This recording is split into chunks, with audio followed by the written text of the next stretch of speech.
小这样都看爸爸妈妈他们这样子在打球，然后我自己是3年级才就是转到有练习羽球的学校，然后去开始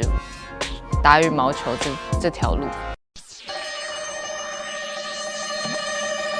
子颖她从小就不太喜欢乖乖的坐在椅子上，她喜欢跑来跑去的，就很活泼好动啊。而且他蛮聪明的，其实虽然他不爱读书，可是你从他的球风，你就可以知道，他是有在用头脑的。她从小力气就比别人大。以女孩子来讲，如果你力气比较大的话，应该就是比较占优势。我嘛无感觉伊真做厉害啊，家己讲厉害，大家嘛像我嘛讲我最厉害。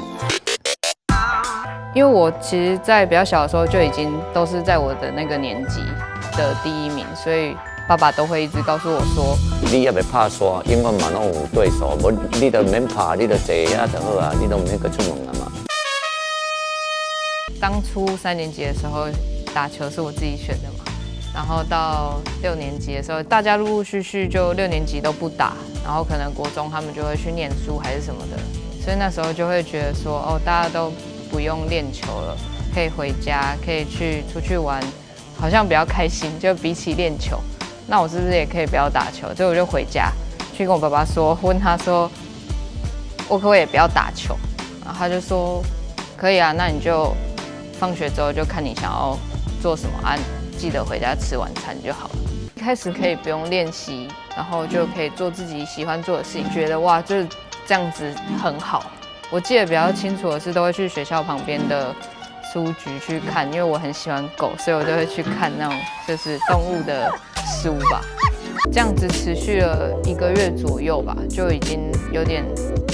觉得好像每天也都差不多，就觉得好像去打球还是比较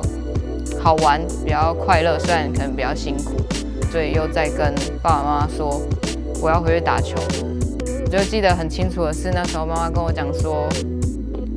这次是你自己选择你要回去打球的，所以你就全力以赴去做这件事情。对，然后我自己就是也已经得到了那个领悟吧，因为很开心自己可以再继续打球这样子，真的是下定决心。